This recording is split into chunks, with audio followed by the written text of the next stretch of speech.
In the beginning, before the first sunrise, before man took his first breath, there were beings made of fire. They were not angels. They were not men. They were something else. They were the Jinn, children of smokeless flame. Among them, one name burned brighter and darker than the rest. Ifrit, the fire that never dies. For centuries, his name has echoed across the deserts of Arabia, whispered by travelers and scholars, feared by kings and priests. To understand the Ifrit is to look into the oldest fire, the one that burns beneath creation itself. In Islamic and pre-Islamic legends, the Jinn were born long before humans. They roamed the earth freely, unseen by mortal eyes, capable of thought, passion, and rebellion. They were given choice, just like mankind. And from that freedom came corruption. The Ifrit was not always a monster. He was once a guardian, a creature of blazing pride, loyal to the Creator. But fire by its nature consumes, and pride is the hottest flame of all. When the divine decree came to create mankind from clay, the angels bowed in obedience, but one among the fiery race refused. "I am better than he," said. "You made me from fire, and him from dust." Some say this was Iblis, the first to fall. Others say he was but one of many, and among them the Ifrit stood tall, a symbol of defiance, a living ember of arrogance.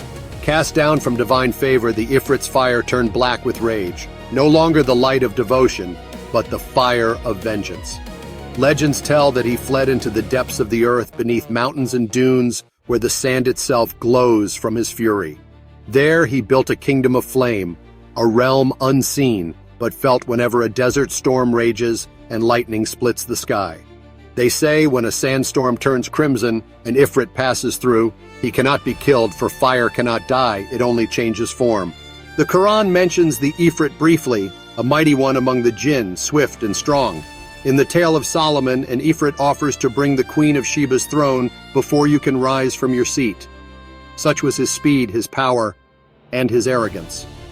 But the wise king refused. For Solomon knew that knowledge without humility leads only to ruin. Through the centuries, poets and storytellers turned the Ifrit into a symbol of destructive pride, a creature of flame that tempts, punishes, and reminds. He appears in ancient tales as a fiery warrior, a Jinn of smoke and wrath, bound to serve those who dare to summon him, or cursed to haunt those who disturb his rest. Yet every story ends the same way. The human who tries to command fire ends up burned. In the 1001 Nights, Ifrits appear again and again, towering over men, sometimes bound by sorcery, sometimes unleashed in vengeance. They are not evil by nature, but their pride, once wounded, turns to fury faster than any humans. In Bedouin folklore, the Ifrit guards ancient ruins and lost treasures. To steal from his domain is to invite madness or death by flame. Travelers speak of red eyes flickering in the dunes at dusk, of a heat that grows even after sunset, and of voices that whisper in the wind, "Leave before you burn." Some historians believe these tales were born from desert mirages, illusions of heat and exhaustion.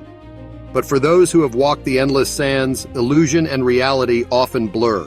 Even today, in the Arabian Peninsula, families tell stories of Jinn fires seen near graves or abandoned wells, blue flames that dance without smoke, flickers of heat that vanish when approached. They call them Nar al-Jinn, the fire of spirits. Science says it's methane or lightning. Faith says it's the Ifrit, reminding mankind of what burns beneath creation. The Ifrit has changed forms through the centuries.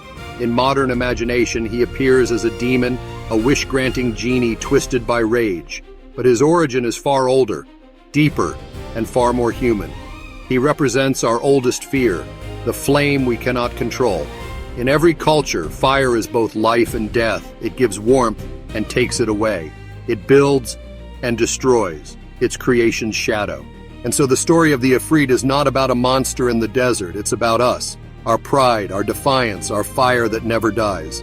When man forgets his place, when arrogance consumes his heart, he becomes like the Ifrit, brilliant, powerful, and doomed. And as long as the flame of pride burns within us, the Ifrit will never truly vanish, because the fire that burns within him is the same fire that burns within us all.